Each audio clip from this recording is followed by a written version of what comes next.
شفاء لروحي وحبل المتين ورحمة قلبي وحصن الحصين. شفاء لروحي وحبل المتين ورحمة قلبي وحصن الحصين. وأمن حياتي وخير الدليل إذا تهت يوما مع الحائرين. فقرآننا هدينا والحبور وبشر يسلي الفؤاد الحزين. وفي الليل عند احتلاك الظلام سيبزغ منه الضياء. أعوذ بالله من الشيطان الرجيم. بسم الله الرحمن الرحيم. الحمد لله والصلاة والسلام على رسول الله وعلى آله وصحبه ومن والاه. Amma ba'du. Hürmetli kardeşler, biz bugün Sure Bakara'nın 271. ayetiga keldik. Allah subhanahu wa ta'ala ilgirki ayetlerde sadiqa qilish, chiqim qilish, o'zining ehtiyojdan ortiq imkoniyatlarini atrofidagi ojiz qarindoshlar bilan, ehtiyojli qarindoshlar bilan paylashish haqida mazmunlarni, Allohning ta'limotlarini, buyruqlarini ko'rib o'tgandik. Bugungi darsimiz shunga munosabatlik mazmun. Allah subhanahu wa ta'ala da'vatida astag'iz billah in tubudu sadaqati fa ni'ma hiya wa in tuhfuha wa tu'tuha al-fuqara fa huwa khayrun lakum wa yukaffiru ankum min sayyi'atikum vallohu bima ta'maluna xabir. Bu oyatning qisqacha tarjimasi. Agar sizlar qilgan yaxshiliklarni, sadiqalaringlarni oshkor qilsanglar, uni bo'ladi, yaxshi. Yoshirun qilib kambag'allarga bersanglar, bu sizlar uchun yaxshi. Alloh sizlardan xatoliklaringlarni o'chiradi. Alloh qilayotgan ishlaringlardan xabardor. Ya'ni demakchi, bu oyatda sizlar yaxshilikni, yaxshi ishlarni, pul sarf qilish, chiqim qilish, kambag'allarning beshini silash qatorliq ishlarni oshkor qilsanglar, bu go'zal. Nimishqa bu orqali boshqalarga ulgu bo'lasizlar. Jamiyatdan o'chmanlik, adovatni ko'tarib o'tgan bo'lasizlar. Mehr muhabbatni yaygan bo'lasizlar. Bu go'zal. Agar yushurun qilib kambag'allarga bersanglar, shu shaklda hech kim bilmagan asosda bersanglar, Alloh bu orqali gunohinglarni, jinoyatlaringlarni, o'tkazgan xatoliklaringlarni o'chiradi. Masala oshkora qilish masalasi emas, yushun qilish masalasi emas. Masala nima desa, sizning niyatinglar. Mayli oshkora qilinglar, mayli yushun qilinglar, niyatinglar sog'lom bo'ladi ekan. Allohning rizoligini ko'zlagan bo'ldigansizlar, masala yo'q. Chunki Alloh subhanahu va taolo vallohu bima ta'maluna xabirki, sizlar qilayotgan har ishdan xabardor. Ya'ni sadaqatni, yaxshilikni oshkor qilgan odamning niyatini Alloh biladi. Yushurun qilgan odamning niyatini Alloh biladi. Lekin agar kishi boyib qolsa, ya'ni qo'l ilkidagi hamma odam uning boyligini biladigan bir odam bo'lib qolsa, bu odamning oshkor qilgani yaxshi. Bu orqali bu odamning izzat, obro'yi qo'g'diladi. Chunki hamma odam bu odamning boyligini biladi, boyligini bilgan bo'lgandan keyin bu odamning yaxshi yo'llarga sarf qilganligini bilmagan ahvol ostida kishilar uning boyligini hisoblab qilayotgan yaxshiligini hisoblamaydigan ish chiqadi. Shuning bilan ancha-muncha gap so'z o'tirib chiqib qolishi mumkin. Sadaqat, yaxshilik o'zaro bir-biriga yaxshilik qilishning bir sababi, bir maqosid shariat, ya'ni shariatning buni burishdagi bir maqsadidan birisi kishilarning izzat, obro'yini qo'g'dash, o'zaro o'tirdagi munosabatni yaxshilash, jamiyatning muqimligini qo'g'dashga chiqib, bu nuqtadan boyliqqa oshkora kishilar, hamma odam uning qo'l ilkida borlig'ini biladigan kishilar oshkor qilgan yaxshi. Bu orqali bu odam o'zining izzat, obro'yini qo'g'dab qoladi. Bo'lmasa, yushurun qildim deb qildi, bu yaxshi. Ama kişiler onun baylıqını hesaplab yaxshi yo'llar hajgayni hisoblamaydi. Shuning bilan bu odamning keyindan ancha-muncha gap so'z taqilib, chunki insonlar jamiyatida yashayotimiz, ko'rayotimiz bo'lgan ahvollarni yana bir masala chiqarib o'tirdi. Ammo kishi ko'rinishda boy emas. Alloh bergan iqtisod bor, ammo atrofdagilarning nazarida u anda boy degudek bir kishi emas. Bunda ahvol bo'lib qolsa, bu odamning qilgan yaxshiliklarini yushur qilishi go'zal. Ammo yana sadoqatni oshkor qilib, atrofdagi kishilar bilan do'stlik munosabati o'rnasin, aloqam chingsin deb oshkor qilgan bo'lsa, bu hech qisi yo'q, masala yo'q bu yerda. Ya'ni masala nima desa, ash sadoqat qilg'ishning zehnidagi masala.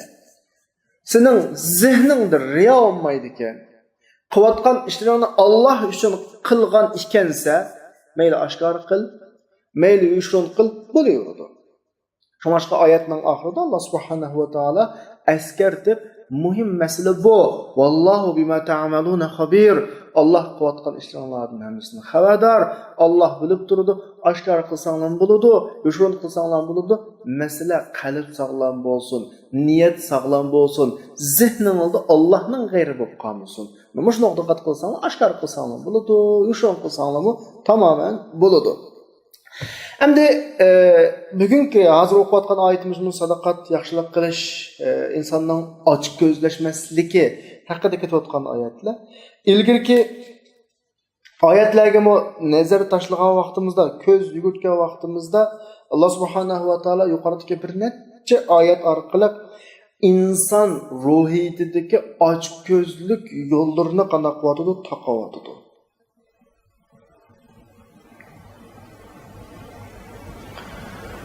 Allah subhanahu wa taolo bir mahluqqa, o'zining bir xalqiga bir narsa bergan bo'lsa, shu bergan narsadan hajla dedi. Intayin tabiiy bir ahvol.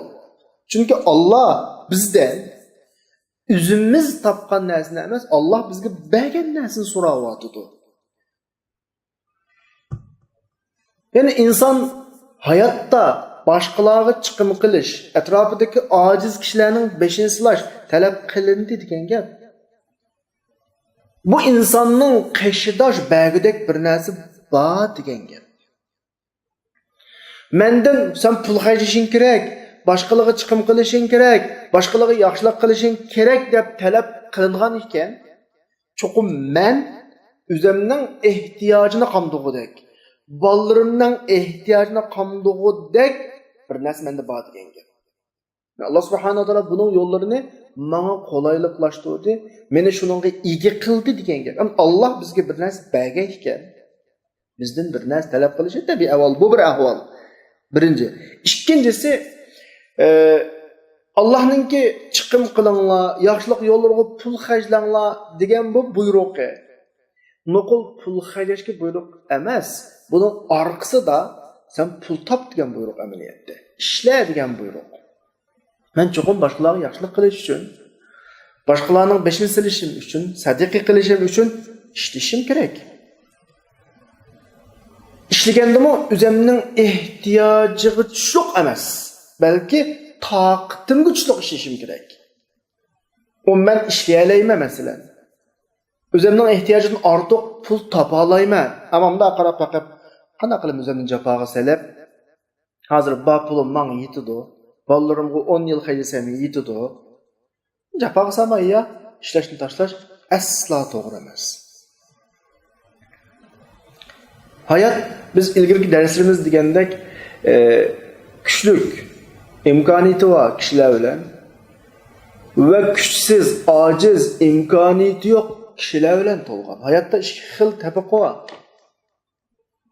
Bunun sabablarini tabii bayon qildik ilgirki darslarda va bundan keyin bayon qilishimiz mumkin.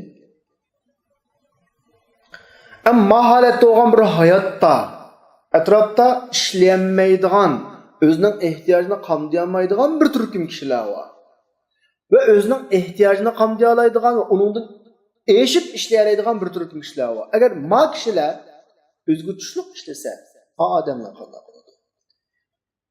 Hayot qanday normal mangadi? Allah subhanahu va taolo bizdan yuqorqi chiqim qilinglar, xajlanglar deyish orqali noqul bir narsa birishdan emas, bir narsa bagidek bo'ldi. pul top davatıdı, işle davatıdı, hayatta hareket kıl, emgek kıl davatıdı. Üzən üçülla emas, üzən və üzənin məsuliyyət dairəsidəki kişilərin hacını quddək işlər davatıdı. Əməliyyatda pul xərcləş gələn buyruq, pul təşkil gələn buyruq əməliyyatda. Bəzən deyişim mümkün, bunda güçlük işləyələydiğən adamlarını işletib, kembeğel acizlığa bir nəsə bərgüzüb, oturuq münasibətini imlayımız, qalbini ana-anıға bağlayımız degiçə, Allah subhanahu wa ta'ala acizlərini güçlük yartırası olmamdı. Həmədən özünün ehtiyacını özü işləb tapsıq olmamdı. Deyişim mümkün. Buna nispeten cevaben Allah subhanahu wa ta'ala şunda bir kainat yaratkan ki, bu kainatta her nesinin, bu hayatta her nesinin bir sebebi bilen urullaştırılğanlığını görürüz. Sebep netice, sebep netice, sebep netice. Bu şekilde kim buluşudun qat'i nazar sebebini kılgan hemen neticeye erişiyor. Hayatının kanuniyeti bu. Hem de insanların hemmine güçlük, özü işleyəligidək, özünün ehtiyacını özü çıxalıgidək, özünün hacetini özü qamdiyalığidək yaratılsa maqul. Mən şunda səbəbdən birini qıldım, nəticə qolub gəldi. O mu səbəbini qıldı, nəticə qolub. O mu işlildi tapdı, bu mu işlildi tapdı, o şunda atırışdı, bir nəsə girişdi. Həmmədən müştavab bitib qalsa, məsələn, ya urusa saqlam, yadan uruq çıxıb atqan. Şunda bir işlərə kirişsək, o işdən payda çıxıb atqan. Şunda qoy, kala, padı vaqsaq, ular köpüyüb tərəqqiy qılıb atqan. Əgər maçda bulab ketiversə, insan özünü mutlaq qudret sahibi, asıl qudret sahibi, həmməgi küçüydidiğən zimində, manda halət insanda peyda oludu. Tərəqqiy qılğan əllərdə, tərəqqi qılğan dövlətlərdə, məsələn, bu uzun məzgil tərəqqi qılsa, maçda bir keyfiyyət psixik şəkillənirdə, şu vaxtda an hədini aşıdır. An çəkdini aşıdır. An Allah onu halak qılıb, yox qılıdı zəmindir. Tarixdə şuna uzun davamlaşqan bir dövlətin olmasının səbəbi, meyli şəxs olsun, meyli dövlət olsun, qudret, güc sahibi olğandan ki, yıllar üzünə əsli güc sahibi, zaten nimiş kılsa kılalaydı, qandaq qədəmini asa alalaydı, nəyə olsa bara alaydı, kimni usa, kimni soqsa, kimni zulüm qılsa qılalaydı, oylab qalğandan ətsi, halak ulaqlıq həmmin əsə. Dünyanın qanunuydu bu qardaşlar. Ama insan aşı tuyğuğu böyük qalmaslık üçün, hayatda bir bölük işləb tapalaydıqan insanlar oldu ve bir bölük tapanmaydıqan aciz insanlar oldu. İşlesim tapanmaydı. Çünkü oldu imkaniyeti yok. Aciz. Her taraftan aciz. Bunu olan insan özünün həddini bilirdi de üzdeki iktidar ya ki üzdeki güç kuvvetinin əsli iktidar, əsli güç kuvvet olmazdı. Sırtın kelgen. Yani Allah tarafının birilgen işkellikini his kılıdı. Ne olan həddini aşmaydı, hayatının ritmi tampon saklanıdı arkadaşlar. Bu yüzden Allah subhanahu wa ta'ala bu şekilde yaratkan. Ve bu şekilde uğurlaştırılgan, bu şekilde bizden talep kuvvetıdır. Bizden talep kuvvetinin hemisinden əsli məqsidi bizden menfaatimiz üçün, hayatının ritmini buluş üçün. Del şu hayattaki mümin bilen kafirinin farkı. Mümin bilen kafirinin ki ortak bir taraflar olurdu. Hayatta işleydi, tapıdı. Bu ortak. İşleydi, erişdi, bu ortak. Ama kafir özünün ihtiyacı güçlük ve özünün mesuliyet dairesindeki ailesi değil mesela. Şundan uçluk işleydi, bes. Ondan neresini oylaşmaydı. Müminin vazifesi hem de özü üçün işleydi, ailesi üçün işleydi, etrafındaki bütün kişiler üçün işleydi. Bu müminin alayidligi. Mesela Kur'an-ı Kerim'de Allah subhanahu wa ta'ala zakat hakkını sözlüğe vaxtıda keltürgen ifadeleriga dikkat kılsak, bazı vakitte zakat veriş diye ifadesini kullanıldı Kur'an'da. Ve aqimus salat ve atuz zakat ve ma tuqaddimu li anfusikum min khayrin tajiduhu indallah. Sura Bakara'nın ayeti. Ve ondan başka nurgun ayetlerde zakat berish ifodasini qo'llangan. Endi yana bir o'rinlarda zakotni tilga olgan, zakotni berish ifodasi qo'llanmay, zakat uchun ishlaydi degan ifodani qo'llangan. Vallazina hum lizzakati fa'ilun. Balkim tarjima qilganlar zakat beri deb tarjima qilishi mumkin. Ya'ni mu'min zakat berish uchun deganlik atrofidagilarning ehtiyoji yuzini ishlaydi degan gap. Zakat badi degan gap o'zining ehtiyojidan erishib boshqalardan birga qamdidi degan gap. Mushuning uchun tirishchanlik ko'rsatdi, chaba ko'rsatdi deganlik mu'minning hayotdagi vazifasi o'zi uchun emas, atrofidagi qarindoshlar uchun bo'lishi kerak deganlik bo'ladi. Bu Allohning mu'minni talab qilayotgan shartlari, ya'ni hayotda yashash, mu'min bo'lish shartlari bu. Yani chiqim qilishning asli shakllari, mohiyati, xarakteri bu. Endi Alloh subhanahu va taolo ilgirki bir necha oyatlarda shu sadaqatninki yaxshi yo'llarga pul xarjlashning, sarf qilishning gapini boshladi. Hozir kagacha taxminan 4-5 mazmun o'rtaga chiqdi. Bunun birincisi Allah tunca qilib insonning qalbidagi ochko'zlik, mayli bayning qalbidagi olsun, namrodning qalbidagi olsun, ochko'zlik bo'ladi. Bayning qalbidagi ochko'zlik üzdeki pul mallarga nisbatan keng qo'llamaslik bu ochko'zlik hisoblanadi. Namrodning qalbidagi ochko'zlik bayning qo'ldagi mol-mulkka nisbatan ko'z qizatish. Allah buni dal yuqorqi mazmunlarda, bir necha mazmunda buni hal qilyapti. Ochko'zlikning birinchi ifodasi men pul xaylisam, boshqalarga bir versam, oz qoladi. Menga yetmaydi, mening kelgusim yetmaydi degan bir xil tuyg'ulikda. Bu tuyg'uga nisbatan birinchi oyat buni hal qildi. Sura Baqaraning 61-oyat ilgirki oyat. Masalul ladina yunfiquna amwalahum fi sabilillah. Allah bir misol keltirish orqali Allah yo'lda hisobini sarf qilgan kishilarning ahvoli bir ziminga uruq tashlagan odamga o'xshaydi. İnson ziminga 1 kilo uruq salsa, necha yuz kilo hosil oladi. Mushunga ishonchisi bo'g'achqa, yagi salgan uruqqa asla ich og'ritmaydi. Xushallik bilan silib kelar yili men necha hassa qayta takrar hosil olaman degan o'y xiyol uning kallasida bor. Ishonch va uningda maxluqqa bu qadar ishonch vaqlaydi inson. Chunki sağan uruqi hassilnib qaytadi. Hamda bir maxluq qo'ygan ishonch bu qadar o'g'ayadi. Allah da aytadiki, Allah qilsang uni ortib qaytadi. Yaxshilik yo'llariga sarf qilganning misoli dal mushunga o'xshaydi. Bayatni o'qigan oyatimdagi misol shu. Allah yo'lida chiqim qilganlarning misoli bir donga o'xshaydi. Bu don 7 boshaq bo'lib, har boshaqda 100 dacha don bo'lib, 700 hassa qatlanib unidi yayadi. Allohningki ilkiga, Allah buyrug'iga sarf qilgan pulingni vallohu da'ifu liman yasha. Xalq odamga xalqancha ko'paytirib turadi. Bu shaklda bizning birinchi andishimizni oyatda yo'q qilyapti. Payg'ambar alayhisolatu vasallam hadisda Muslim rivoyat qilgan hadisda Imom Muslim ittaqul zulm, zulmdan saqlaning. Fa inna zulm zulumat yawmal qiyamah. Zulm qiyomat kunidagi bu qorong'ulik. Ochko'zlikdan saqlaninglar. Ochko'zlik sizdan ilgirki kishilarni halak qilgan, ilgirki ummat ochko'zlik sababidan halak bo'lgan. Bularni o'zaro qon to'kish, harom ishlarni halol sanab qilishga bo'lgan. Chunki ochko'z bo'lgan ekan. Biz darsimizdan bu yana daqqivatimiz jamiyatdagi iqtisodiy sinf bilan iqtisodiy sinfning o'tirida adovat, o'chmanlik shu yerdan boshlanadi. Masala shu yerdan chiqadi. An to'kilmagan qon shu yerda to'kiladi. Mahramiyat shu vaqtda tajovuzlik qo'shiladi. Haram şu vaqtda halollik bo'ladi.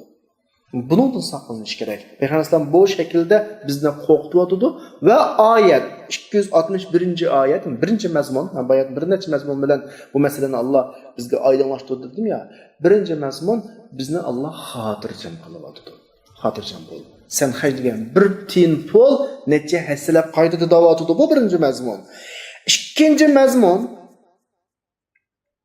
mazmun jamiyatda bunda bir kishilar bo'ladi.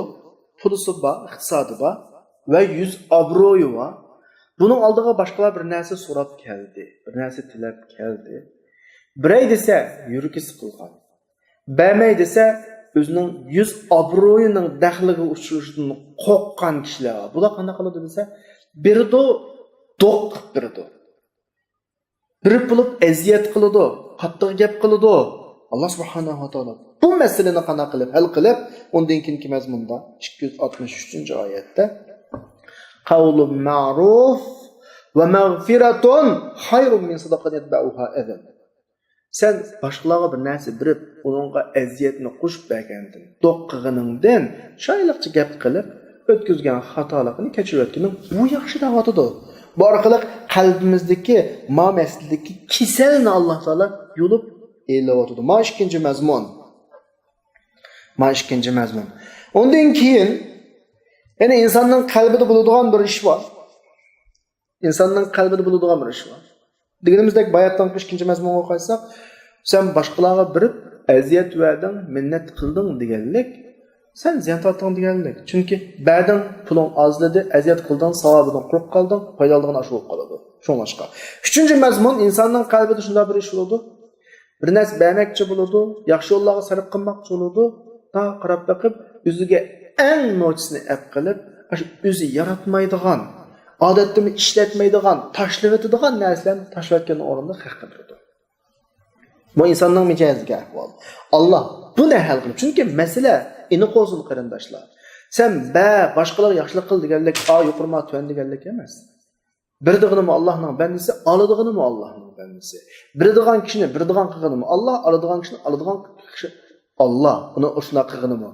Birdiganning bir sharif bo'lib qolsa, oladiganning o'zgacha izzat sharaf bor. Uningga ba'dim deblam eng nachirini o'zidan eshib qolgan, hatto ishlatmaydigan. Ma shaklda bas bo'lmay u. Tabiiy qarshi tarafni xushal qilish emas, ranjitish boshqa narsa emas. Masala o'ngishilishning o'rnida masala shu yerdan boshlanadi. Buni hal qilib nima deydi? ولا يتيمموا الخبيث منه تنفقون ولستم بآخذه إلا أن تغمضوا فيه. Kinayat. Yani 267-oyatda. Sizlarga bersa sizlarni olmaydigan, ko'zingni yumib olmasanglar olmaydigan darajada nachar narsani haq bermang. Ya'ni o'zingga qabul qilmagan narsani haqqini qanday qilmang, qabul qilmasin deyotdi.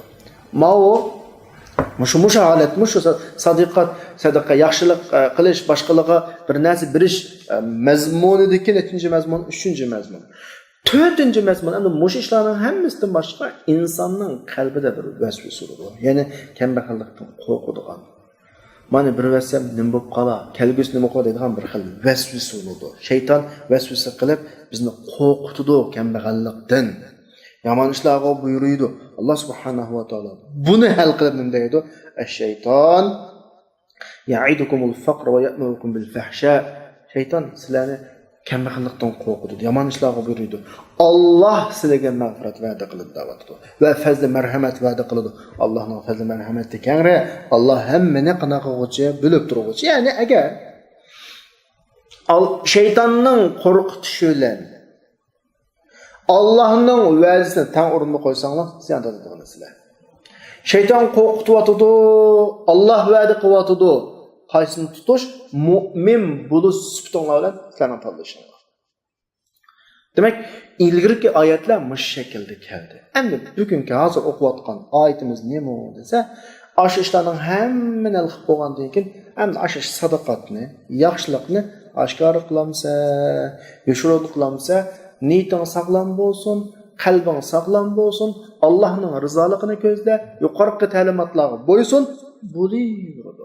Hisobli odam bo'lsang, oshkor qil, vorqiliq o'zining izzat sharafini qo'g'daysa, keyningdan gap so'z cho'chak bo'lishdan saqlansa, izzat sharafini qanday qilindi? Qo'g'diladi. Agar unda olmay, ya bo'ldi, yushurib basama bulut desam, o'ng qo'ling berganni so'ng qo'ling tuymaydigan darajada bersam güzel. Ibn Abbosdan bir asar kelgan.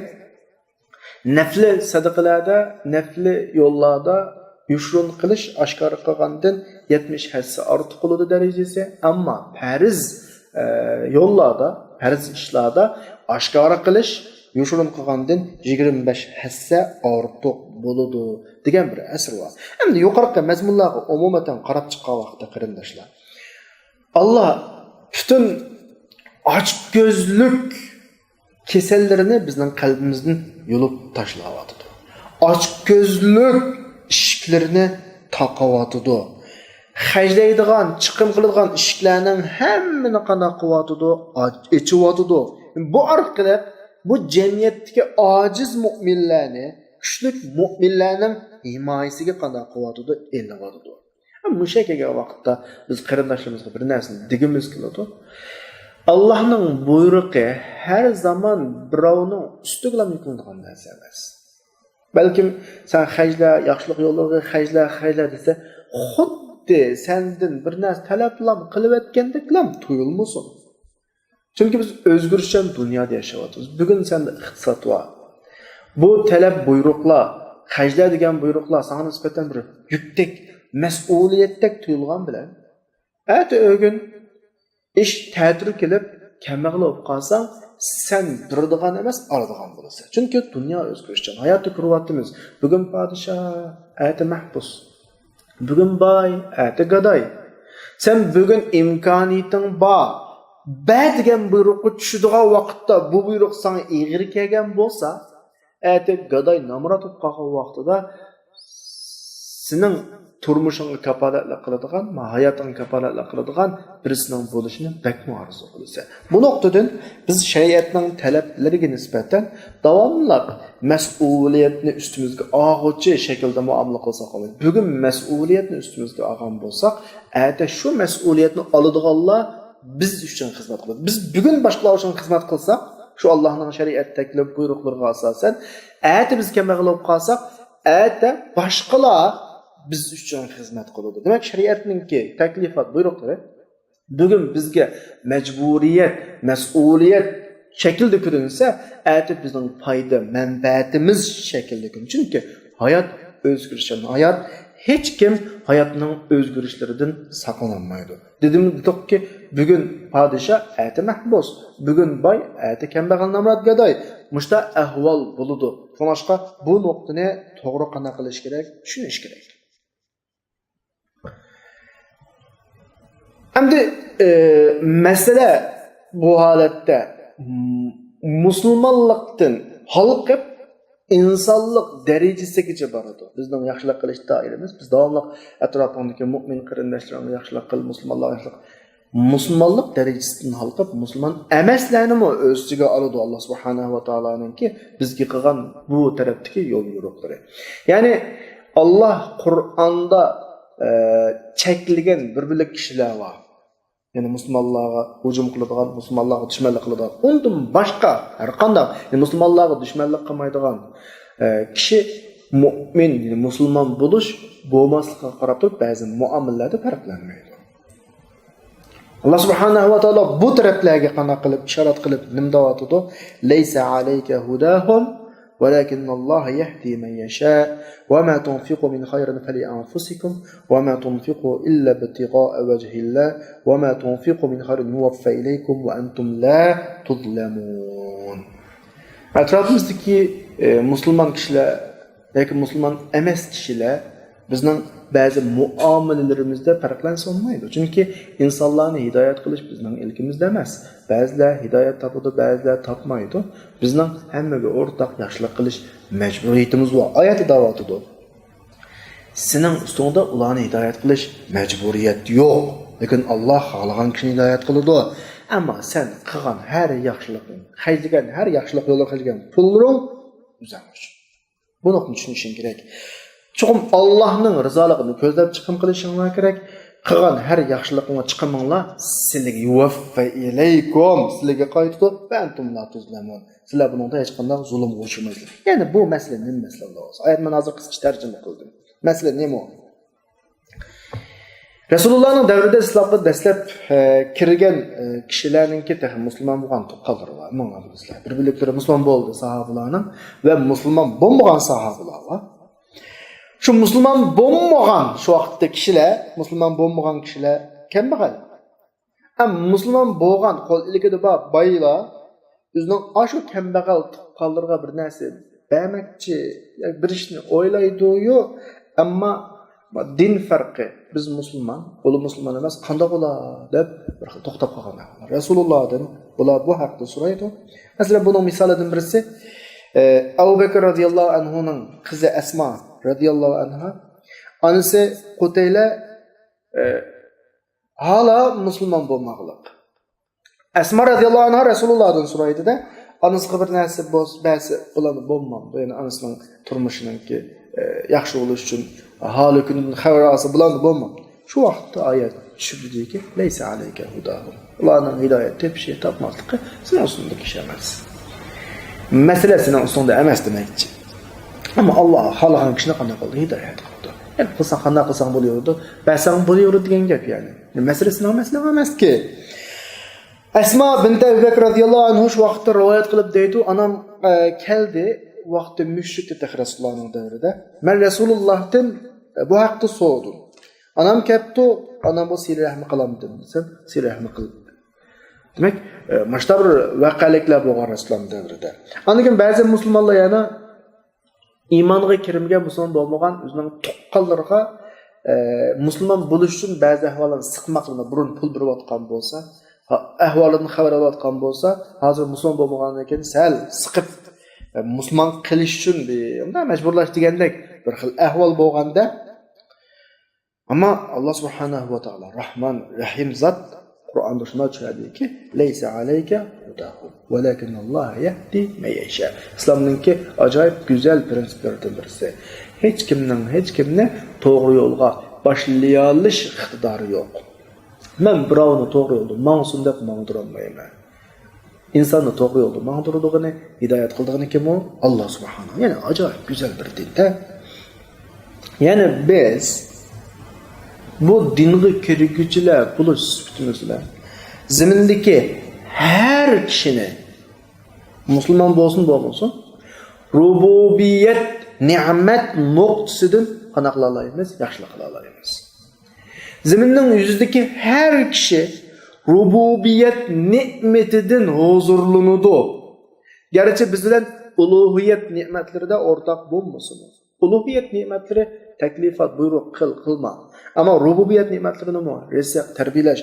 Ya'ni zimindagi har odam rizq erishadi rububiyat ne'matidan va tarbiyalanish huquqi bo'ladi. Chunki ziminda kim bo'lsin, biz yaratmaydigan eng tendajlik, e'tiborga olmaydigan eng to'n odamni Alloh e'tibor qilib bu ziminga kelgan. Alloh akaga uni bu ziminga akram xoliq zot bir kishini ya mu'min peti bu dunyoga akeladi, ya kafir peti bu dunyoga akeladi. Anaqandan keyin Alloh akaga bo'lgan ekan, mu'min olsun, kafir olsun, Alloh uning rizqiga ega.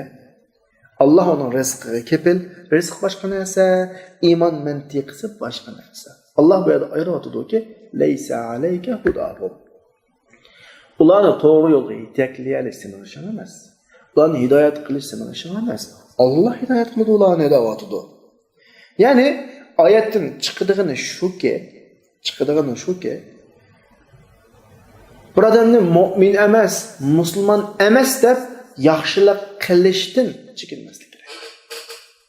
Uningga xuddi mu'min musulmon yaxshilik qilgandek yaxshilik qilaverish kerak. Ya'ni bu din, bu islom insonning har taraflama sohasi, har taraflama o'y fikrining hammasiga xitob qilish uchun kelganki, uningdan keyin bir odam xato yo'lda ketayotgan bo'lsa-mu, buningga yaxshilik qilish va buningga xitob qilish, buningga ko'ngil bo'lish orqali to'g'riga qaytarish, iymon sohasiga qaytarish ajablanarli ish emas. Musulmon bo'lmaganlarning hammasini sapning sirtiga chiqarayotgandan keyin masala oxirisi yomonlashadi.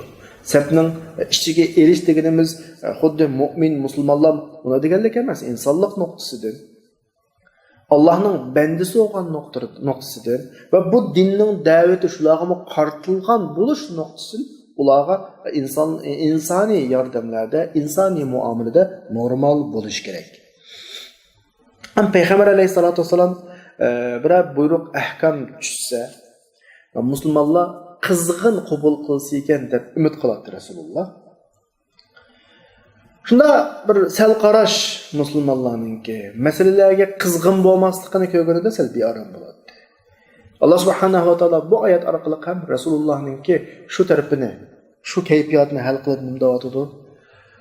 Sen ularni yeteklash, to'g'ri yo'lga hidoyat qilish vazifa emas, faqat yetkazsa ular itoat qilandi, qilmamdi, u o'zining ishi. Uning vabali o'ziga. Itoat qilsa mukofotni oladi, itoat qilmasa jazosini o'zi tortadi. Ammo sana ularning itoat qilmaganininki hech ziyni yo'q deb Rasulullohning qalbiga nisbatan bir tasalli bo'lishi mumkin. Endi biz musha kelgan vaqtida bir savolga duch kelishimiz mumkin. Oyatning yuzaki shakliga qaragan vaqtda bizga ular nasay hidoyat qilinmaysa, Allah xalq adam hidoyat qildi degandan keyin xuddi bizning da'vat, boshqalarni yaxshilikka chaqirish, yaxshilikka targ'ib qilish vazifamizni ba'zilar qanday qiladi? Inkor qiladi. Buni oyatda debdi. Savolni hidoyat qilinmaysa, Allah xalq adam hidoyat qilib debdi. Undan keyin sen ishon qilib, o'zingning iymonini o'zing aytib, o'zingning musulmonchiligini o'zing obdan qilib, boshqalarni qolib qo'y deydigan bir savollar kelishi mumkin. Hatta buningdan shu oyatdagi elingan zahiriy mazmunga tayinib turib, Allah hidoyat Allohdan. Hidoyat Allohdan bo'lgan ekan, Alloh xolis hidoyat qilib, xolisni hidoyat qilmagandan keyin hidoyat topmagan odamlar Allohning bandasi, hidoyat topgan odam Allohning bandasi, hidoyat topmagan, xato yo'lga ketgan Allohni azoblamaydi degandek bir ko'z qarash bo'lishi mumkin. Bunda savollarni kelishi mumkin. O'sha kelgan vaqtida biz sel o'yinni paqishda o'qildi. Chunki Qur'oni Karimda bizni davom masalaninki oq ko'rinishiga diqqat qilishni talab qiladi. Sura Niso'ninki 82-oyatida afala yatadabbaruna al-Qur'an yatadabbarun degan oyatda qo'llangan ifoda dubur ifodasi va masalaning orqasiga qarash. Yuzaki tushunmaslik masalani mohiyatni qara, mohiyatga qara, masalaning xarakterini aydınlaştı degan mazmundagi oyat. Biz shu ta'limotga binoan Qur'oni Karimdagi hidoyat ifodatlariga qarab chiqsak, masalan sura Fussilatda bir qo'llanilgan va amma samud fahadaynahum fastahabbul ama alal huda. Terjih qilib, Samudni biz to'g'ri yo'lga boshladik, hidoyat qildik demoqchi. Bular qarg'u yo'lni, qarg'ularcha maqadigan bu xato yo'lni hidoyatdan ustun ko'rdi, hidoyatdan yaxshi ko'rdi, qaranglar. Biz hidoyatga boshladik, ular hidoyatni qolib qo'yib, boshqa xato yo'lni tutdi, davoti dunyoda. Sura Qasasning 56-oyatida Alloh payg'ambar alayhisalom xitob qilib, sen yaxshi ko'rgan odamingni hidoyat qilinmaysan dedi. Sura Shuroning 52-oyatida va innaka latahdi ila siratin mustaqim. Sen to'g'ri yo'lga boshqalarni hidoyat qilsa dedi. Yuqorqi 3 oyatdagi hidoyat ifodasi bir-biriga zidjo. Ma'nini yuzaga tushungan vaqtimizda. Aya qarsak Samudni hidoyat qildik, hidoyatni qopqa bilak yo'l. Hidoyat qildik, ifoda. Ma ikki oyatda sen yaxshi ko'rgan odamni hidoyat qilinmaysan dedi. Yana bir oyatda sen to'g'ri yo'lga hidoyat. Biz takror Qur'oni Karimdagi so'z qo'llanish va arab tilidagi so'zning ma'no ifodalash qoidalariga takror qarash orqali bu yerda shuni tushundikki qarindoshlar, arabchadagi hidoyat degan so'z ikki xil ma'noda. Ikki xil. Birisi yaxshilik yo'llariga boshlab qo'yish. Yana birisi shu yaxshilik yo'llariga muvaffaq qilish. Muvaffaq qilish. Yuqorqi oyatlarni hamda mush ishga ma'nini asos qilib turib takror tushunganimizda masala chiqmaydi yani. Biz Samudni yaxshilik yo'llariga boshladik. Yaxshilik yo'llarini ko'rsatdik, ammo bu yaxshilik yo'llarini tashlab qo'yib, xato yo'lni tanladi. Masala chiqmadi. Sen yaxshi ko'rgan odamingni yaxshilik yo'llariga muvaffaq qilolmaysa, to'g'ri? Rasululloh hech kimni qalbini hidoyat qilolmaydi. Innaka latahdi ila siratin mustaqim. Sen to'g'ri yo'lga yetaklaysan, boshlab qo'yalaysan, ko'zlab qo'yalaysan. Demak, arabchadagi hidoyat degan so'z birisi yaxshilik yo'llariga, to'g'ri yo'lga boshlab qo'yish bo'lsa, yana birisi aşı to'g'ri yo'lga muvaffaq qilish ma'nosida. No'g'anki ma oyatdagi laysa alayka hudahum deki hudamu qanday ma'noda desa, ya'ni yaxshilik yo'liga muvaffaq qilish imkoniyati senda yo'q. Sen faqat yetaklab qo'ya olaysan, boshlab qo'ya olaysan. Ma to'g'ri yo'l deb ko'rsatib qo'ya olaysan, uning ash to'g'ri yo'lni qabul qilish qilmasligi Allohning qo'lidagi ish. Alloh uni muvaffaq qilib shu bandaga yordam berib, shu yo'lga boshlasa, o'sha yo'lga mangadi, u boshlamasa, u yo'lga mangmaydi. Anadan keyin masala Allohning ilki to'g'ri ekan, har ishda bir hikmat to'g'ri ekan, sen bu nuqtani qayrib qolib turib yaxshilik qilish, boshqalarga iqtisodiy yordam qilish masalasida qayrib qolib turib ish qilishing kerakki, mu'min, musulmon deb ayirib, mu'min, musulmon emas deb farqlantirish bo'lmaydi. Mayada da'vatida, ha? Ya'ni mu'min bo'ladi, mu'min, g'ayri mu'min bo'ladi. Qur'oni Karimdagi musulmonlarga qarshi chiqib, musulmonlarga urush ochgan, bizning muomala qilishimiz, yaxshilik qilishimiz cheklangan lam turdan bo'lib qolgan ahvol ostida bularga yaxshilik qilsak, sil rahmi qilsak bo'laveradi. Sen ma masalani matrabga qanaq qo'y, qayrib qo'y degan bir uqumni berishi mumkin bu oyat. Hamda oyatning keyingi mazmunini o'taylik. Va ma tunfiqu min khayrin li anfusikum. Ya'ni bu yana insonning qalbidagi ochko'zlik, bixillik, bəməslik bahanəsi qatarlıq məsələlərinin yıldızını kesib davatıdı. Qılğan yaxşılığın, xərcləyən pulun özəngə. Sən birava bir nəsə bədin, bunun faydası sana qayıtıdı. Allah'tan başqa hər qandaq adam qılğan yaxşılığının faydasını özü alıdı. Allah bəndlərdən bir hacət, Allah mükəmməl sifət sahibi, mutlaq mükemmellik egizat. Allah birava yaxshilik qilsin, ne'mat bersa, buning foydasi shu bandaga. Ammo Allohdan boshqa har qanday shaxs, har qanday kishiningki qilgan yaxshiligi o'ziga qanday qiladi, qaytadi. Shu boshqa salaf kishilarningki mana bir gapini anglaymiz. Men hech kim yaxshilik topmadim deydi. Atrofidagilar, "Yo'q, siz faloniga menda yaxshilik, pukuniga menda qilgan, uniga menda qilgan" desa, buni deydi-ki, "Men ularga qilganim amaliyotda o'zimga qilganim." Ya'ni bularning nazaridagi boshqalarga yaxshilik qilish o'ziga yaxshilik qilganlik. Masalan, Hasan al-Basri rahimahullohninki bir hikoyasi bor. Ya'ni qishig'a bir narsa so'rab birisi kirsa, qattiq xushal, kulimsiragan, tabassum, xo'sh chiroy bilan qarshilib, nima deydi? "Xo'sh kelibsiz. Qarshi olaman. Mening uzuq tulukimni ajrisiz oxiratga yo'tkab kiradigan kishisiz" deb qarshiladi. Ya'ni demakchi bo'lgani oxiratga olib boradigan savoblarini shu orqali men qozinaman demakchida. Ya'ni birovga bir narsa beraman degan masalada u odamda men bir narsa olaman degan hissiyot hokim degan gap bo'lardi. Men bundan hozir bir narsa beryapman emas, balki men uningdan bir narsa qilyapman. Chunki mushunga bir narsa berish orqali men ajrga erishaman va boshqa manfaati menga keladi degandek masala. Yani Alloh subhanahu va taolo mushu masaladagi va ma tunfiqu min khayrin fali anfusikum degan oyat orqali bizga shu signalni, shu uchuni beryaptiki, boshqalarga bir narsa berdim, voy yaxshilik qildim, pukuniga bunday qildim deb o'ylab ketmanglar, buning hammasi o'zingizga. Sizlar boshqalarga bir narsa bermadinglar, sizlarga ba, o'zingizga ba, chunki sildin boshqalarga chiqim qilishni talab qilishim deydi Alloh subhanahu va taolo oyatning mazmunida, sizlarga ziyoda qilishim uchun. Sizlar bu orqali undan ortiqqa erishsizlar. Oyatning oxir qaranglar, va ma tunfiqu min khairin yuwaffa ilaykum. Sizlar qanday yaxshilikni qilgan bo'lsanglar boshqalarga, qanday pulni xaylagan bo'lsanglar, sizlarga qaytadi u. Yuwaffa degan gap to'liq qaytganning ma'nosi. O'ylamanglarki, sizlar birovga yaxshilik qilib ziyon tortdim deb o'ylamanglar.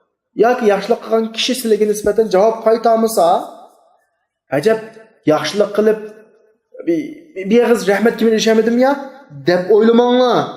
Chunki sizlar qilgan chiqimning, qilgan yaxshilikning, xaylagan pulning har bir sonini, har bir tiyinlargacha Alloh uni qanday qilib turadi, bilib turadi. No'g'andan keyin sen hajlamakchi olsang pulni, Allohni ko'zda kuzanga oladigan odamning sifati aslo va aslo ko'rinmaydi. Ko'pincha kishilarimiz o'ziga yaqin, o'ziga xushomad qiladigan, maqtab turadigan odamlarga hajlaydi. Amaliyotda ulamolarning tavsiyasi oladigan odamning kim bo'lishi, qanday bo'lishi aslo berguchining ko'zida bo'lmasligi kerak. Ya'ni pul hajlagan vaqtda sizni maqtaydigan, sizni ko'kib ko'taradigan, xushomad qiladiganlarning qarshida emas, balki sen bilan o shaklda muomala qilmaydigan, sen bergandan keyin sana nisbatan unda maqtab ko'kib ko'tarmaydigan odamlarga hajlaydi. Chunki u biz hajlagan qilgan yaxshilikni bizni maqtash orqali, bizga xushomad qilish orqali bizga ajrimizni qaytarib bergan bo'ladi. Albuki ajrimizni u oddiy shaklda emas, u ojiz bandadan emas, hammaga qodir buyuk marhamat egasi Alloh subhanahu va taoloning elishimiz kerak. Shunga o'xshash ba'zilar birovlarga yaxshilik qilib, u yaxshilik qilgan kishilardan yomonlik javobini olib qolgan bo'lsa, qaqshaydi. Bunday kishilar xotirjam bo'lishi kerak. Agar kallasida Alloh degan hukmni o'ylab turib bergan bo'lsa, ammo kallasida shu odamlarning ko'ziga qarab turib bilib, shu kishilardan bir narsa kutayotgan bo'lsa, bu ularning haqli javobi. Chunki bu yaxshilik Alloh ko'zamgan vaqtda sen güzel javoblar keladi, güzel manfaatlar keladi, ammo sening ko'zingda shu yaxshilikni qilgan vaqtida Alloh olmay ko'z oldingdagi odam bo'lib qolgan bo'lsa, bilib qolki, ojiz insondan yaxshilik kelmaydi. Shunga Alloh subhanahu va taolo ma oyatda va ma tunfiqu min khayrin fali anfusikum hajligan chiqim qilgan, sarf qilgan har bir yaxshilikni o'zinglar uchun, sizlar har yaxshi ishni Allohning rizoligi uchun qilishingiz kerak deb bizning qalbimizni poklayotdi. Buyruq shaklda yoki xabar shaklda olsun.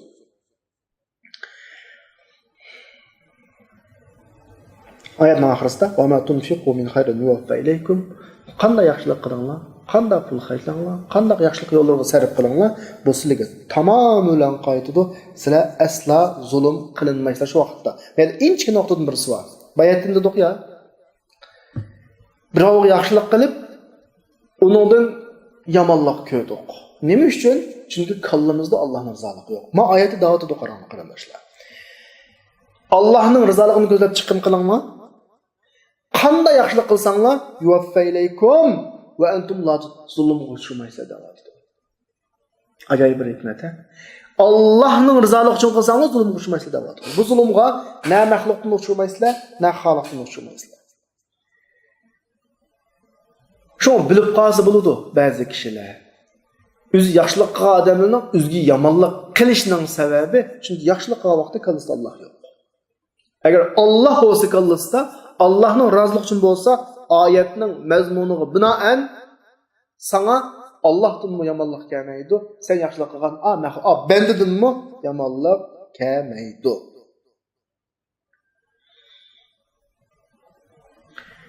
Ya'ni sizlar la tuzlamunki zulmga uchramaysizlar. Bandadan zulmga uchramaysizlar, Allohdan zulmga uchramaysizlar. Chunki sizlar pul mollaringdagi haq huquqni ado qilish orqali Allohning rizoligiga erishdinglar va atrofdagi kishilarning qalbini fath qildinglar. Hech kim sizlarga hujum qilmaydi va Alloh subhanahu va taoloning nazariga bo'lsa, qilgan yaxshiliklarni haslatligiga qaytadi. Alloh subhanahu va taolo bu shaklda bizga yaxshilik yo'llariga sarf qilish, yaxshilik yo'llariga chiqim qilishni bu shaklda izohlash orqali qalbimizdagi buning qarshi to'solg'ularni qanday qilib tozalayotdi. Bugungi darsimiz mushaqacha bo'ladi. Inshaalloh Alloh nasib qilsa, kelasi soatlik darsimizda 273-oyatdan boshlaymiz. Kelasi soatlik darsimizgacha hammanglarni Allohga omonat qildim. Assalomu alaykum va rahmatullohi va barakatuh.